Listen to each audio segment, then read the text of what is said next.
Hi, I'm Fega, and this is D-Listers of History Sidebar, where we discuss the relevant history of current events. As a content warning, in this episode we will be discussing sexual assault and affairs between people with significantly different amounts of power.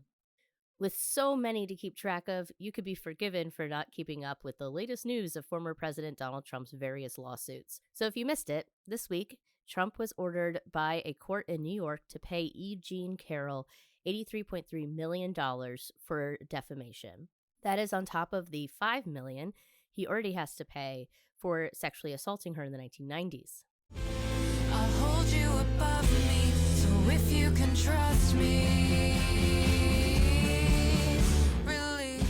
U.S. presidents and other powerful men assaulting women is hardly anything new.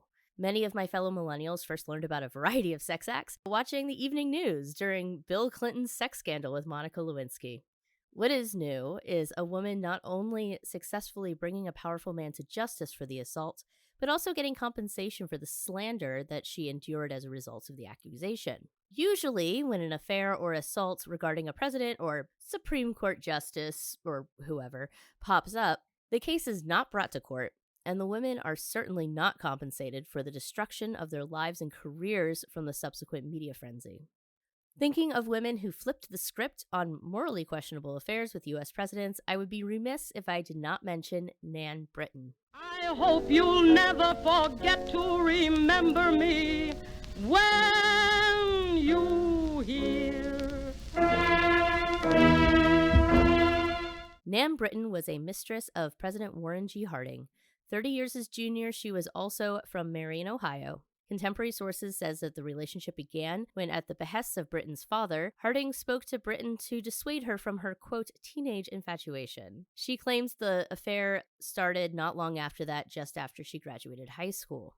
Harding died suddenly in 1923 of what we now suspect was a heart attack. He had, in fact, been warned by doctors that his extramarital affairs were dangerous for his heart.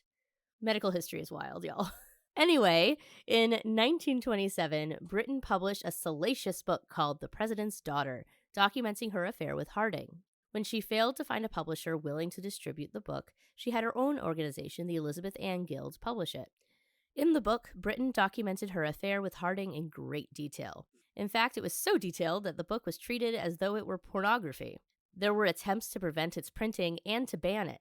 Anyone who wanted to buy the book would do so from a door-to-door salesman, passing off the book secretively, wrapped in brown paper.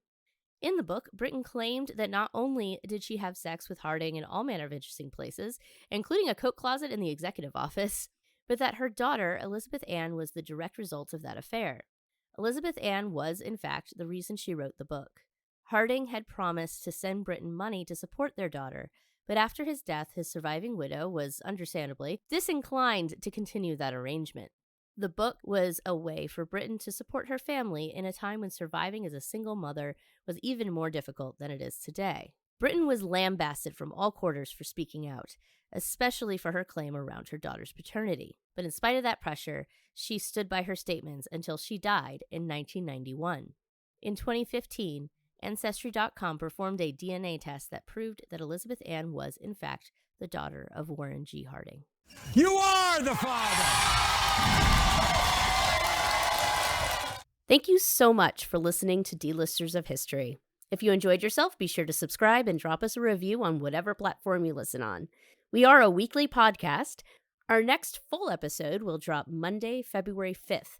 I will chat with the actor Robert Newmark Jones, who, among other things, starred in the West End production of One Jewish Boy. We will discuss the first Jewish Commodore in the U.S. Navy and all-around delightful loudmouth Uriah Levy. D-Listers of History is a member of the World Podcast Network. Head over to nycpodcastnetwork.com and give this episode a like to help our rankings. Go to our show notes for links to our various social media pages and website. We would love to chat with you. A big thank you to our Patreon members. We couldn't do this without your wonderful help and encouragement. Use the words like mine.